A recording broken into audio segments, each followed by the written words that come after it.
Hi and welcome to Simply Ballers 2024-2025 season previews. It's that time of the year where for the next 30 days I'll be releasing a season preview for each team. In each preview there will be a quick season and off-season recap. Then following that we'll be looking at what's in store for each team. We'll be looking at some of the key questions that they have, some of the positives, some of the negatives. It will be digging deeper in some of those areas. And at the end there are some final thoughts with prediction of the standings, their floor, their ceiling, some of the playoff chances, and some other fun predictions. So the Toronto Raptors finally did it. They almost moved on from everyone that were part of the 2019 championship when they traded both OG Anunoby and Pascal Siakam. The only player that's still left on this team is Chris Boucher, but the point is still that they moved on from everyone that was a rotational player on that team. They finally moved on from that core. They moved on from that build. They now embracing a whole new direction. They have completely new players. They have plenty of young up and coming players that they can just develop, and they have a clear direction right now.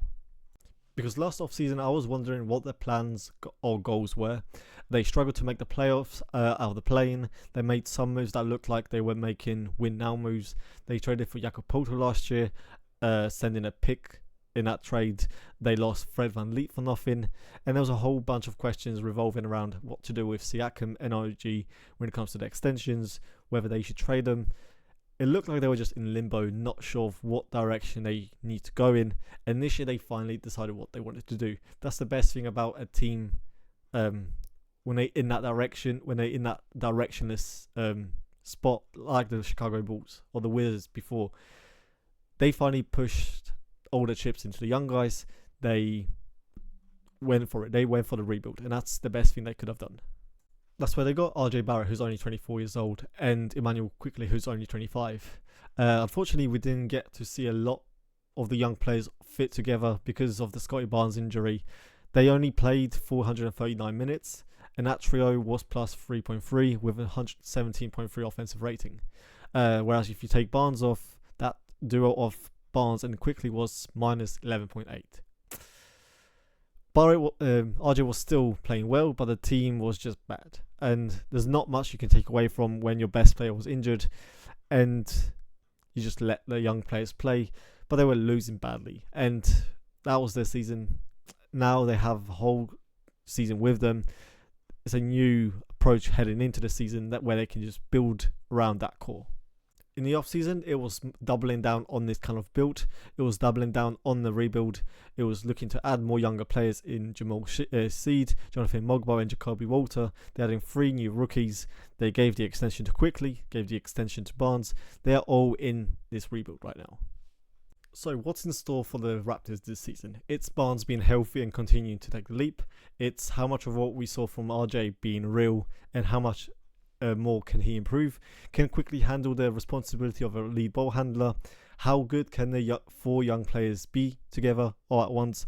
Will Jakob Poeltl survive the seasons? Who's even there starting to regard? There's the 3 rookies. There's Grady Dick playing in the second season, looking to take a jump. Can Bruce Brown have a bounce back season? And what else do they have on this team? There's a lot to watch for when it comes to the Raptors, even if you're not a Raptors fan. And the first one is obviously Scotty Barnes.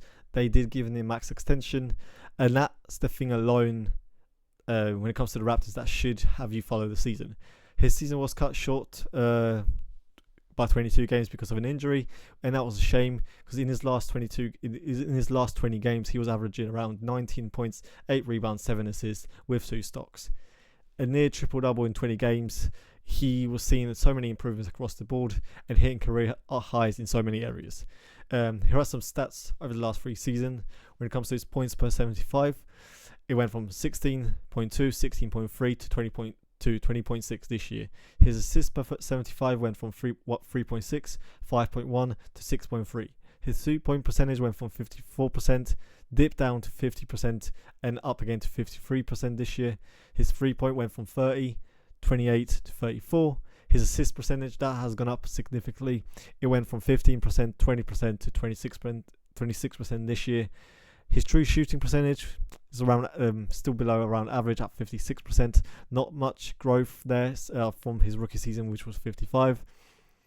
Similar with his free throw rate, it's at 0.26. solid, but not near the level that you'd want him to be. It's not that big of a difference from his rookie season, but you can still see so many improvements. His points per possession and pick and roll, that has improved quite significantly as well. He looks more comfortable in that running a pick and roll, being a ball handler, and there's also these stats that you can see here. So many blues for this season, especially when it comes to his passing. That has improved a lot. That's one of his main areas. Him being a great passer is one of the best things that he brings, especially at that size. You can see here with his finishing, he's getting to the rim, he's finishing well. The one-on-one in the mid-range, that's still a work in progress. That still needs to improve, particularly with his that's where you can see his overall shot making, overall shot efficiency not being at the elite level. But if you compare that to what he was showing last year, where he was a pretty big drop from his rookie season, he's now on track to just playing better. He looks better, he's a much better ball handler, much better passer. So there is significant growth already when it comes to his potential. So those are the questions that we'll be looking at with the Raptors. Can Barnes continue to develop the way he has already? Can he become a better shooter? Because that has been very up and down so far in his career. He shot 39% on over 5 threes in his first 30 games, but then that cooled down to 28% on 4.5. That needs to be at least more consistent. You can't be a sub 30% shooter taking over 4 threes, and that has to do with his off the catch or off the dribble three. Both needs to get better. Can he also improve his in-between game? As you saw you can see that in a stats before, all his one-on-one scoring, his mid-range, his float talent, that's all down. He did shoot 54% from 2, but that's a lot because of his elite rim protection, where he shot 70% with nearly a third of his shots there. But outside of that, it's around average. He shot 38% from beyond 5 feet. He shot 36% between 6 and 10 feet, and 40% beyond 10 feet inside the arc. Out of 55 players with at least 6 attempts per 100 from 4 to 14 feet, he's 31st in percentage.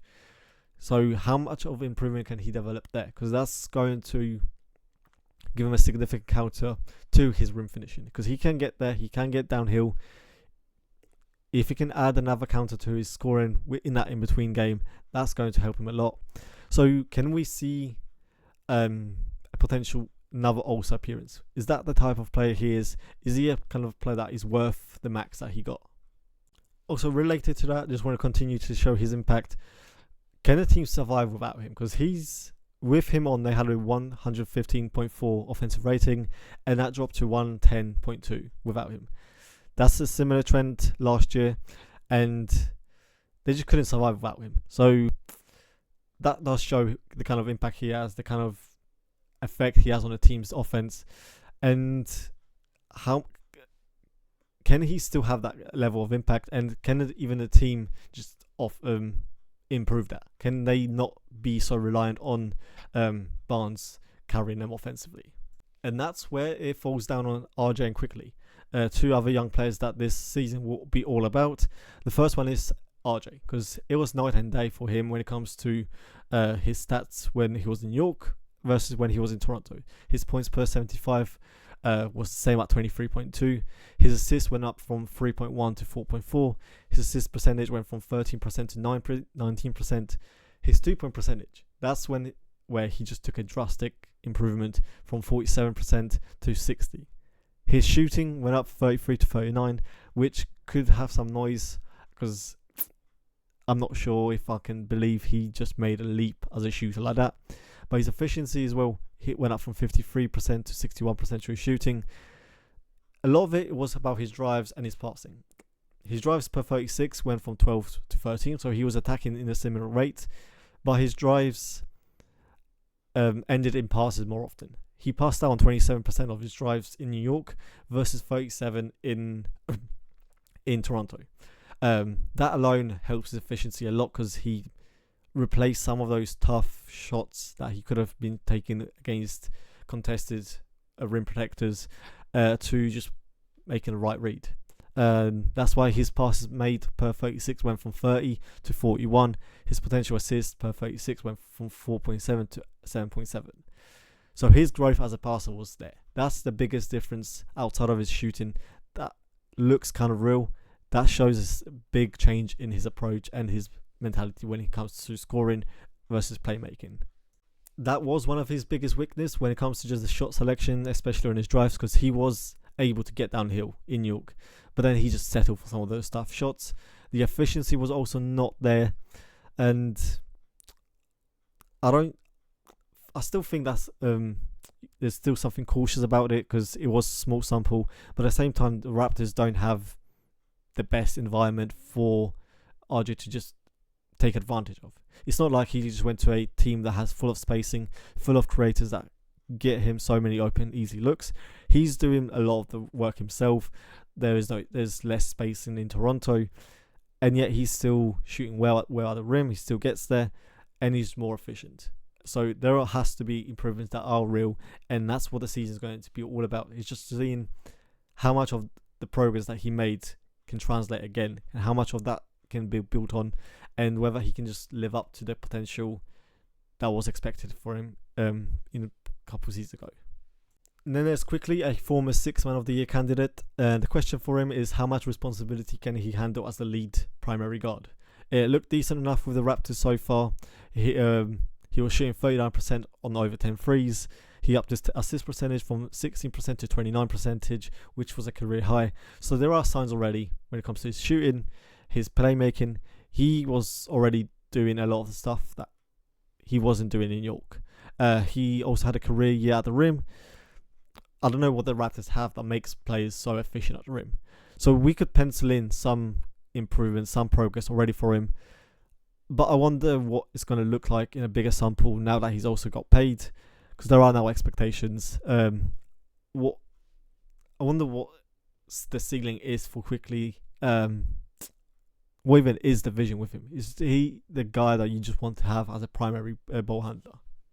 The rest of the season is about everyone else. Who's even going to start for them? Is it Grady Dick? They lost Gary Trent Jr., so they need someone like the two. On that note, Grady Dick finished the season shooting 36% on over 9 threes. He had an even better finish of the year, where in the last 39 games he averaged 11 points. So the most likely option is probably Dick, just getting placed into that.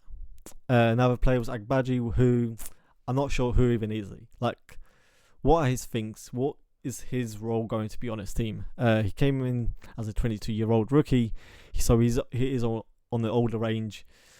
Not sure what they do with him. That's part of the season, just figuring out what your core is. Does Jakob Poeltl survive the season? Because he's definitely been a key player for them in a rotation that is highly needed and impactful. In both seasons with the Raptors, they were 8 points better with him than without. They got worse on both ends without him. They were minus 0.6. They were not minus 0.6 with him this year, but they were minus 9.2 without him. So he clearly is needed. He's needed to win. But I don't know if the Raptors want to do that. I don't know if they want to be in a position to just win games, and Poeltl is helping them that. But at the same time, there is a clear need for guys like this, especially bigs, that can make life easier on all your ball handlers, on all your wings. He will help them offensively by setting good screens. That's the thing he was already doing with Quickly. I'm sure that helps RJ getting downhill a lot with having a reliable big that can set picks. It helps them on defense. He's a good rim protector that takes the load off someone else like Barnes.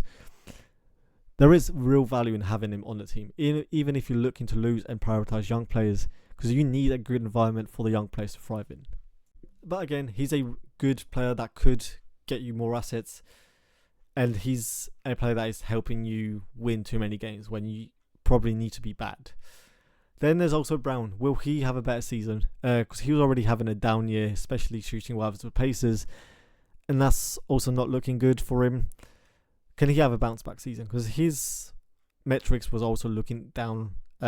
He was around a plus when it comes to his time in Denver, -1 last year, and then -2.7 estimated plus minus last year. So can he just have a bounce back season to where he looks reliable? Maybe they could flip him for more assets, more young players, and just embrace the tank. Finally, there's all the free rookies that they have coming in. There's some shooting, there's some size, athleticism, defense. There's a bunch of things that each rookie will add, and it's just seeing what you have and how they will fit with the young players, how they will fit with the vets. It's seeing what core of young players do you even have. So some predictions. I'm expecting around 30 to 35 wins. The worst case, their floor, is being just outside of playing, where they just embrace the tank at the end. They wanted to get the high pick, and that's it. Their ceiling is locking for the play-in around the 7-8 seed, but they shouldn't look to win it, so I'm not expecting that ceiling to come around. I think they'll just prioritise the pick, and they won't be near the play-in, because I think they do need to be bad to keep their pick. That's where the incentive to tank will come around. I think what we saw from Barrett was real, and I'm predicting that he's going to be close to an all-star level player. And finally, that they will trade Poeltl. So there is a lot to watch out for when it comes to the Raptors. There is so many young players to watch for that could blossom into something. But most importantly, it's looking at RJ, it's looking at Quickly, it's Scotty Barnes. Those three players alone will make me want to tune into some of the Raptors games. There's a lot of potential pieces there. There's still other young players like Dick and other rookies that could show something, that could surprise some players. But I'm not sure if they're going to be good enough, especially with the incentive to tank to keep their pick. So right now I'm seeing around them to be a mid-30 team where they trade Paul, embrace the tank, and hope to get another high pick.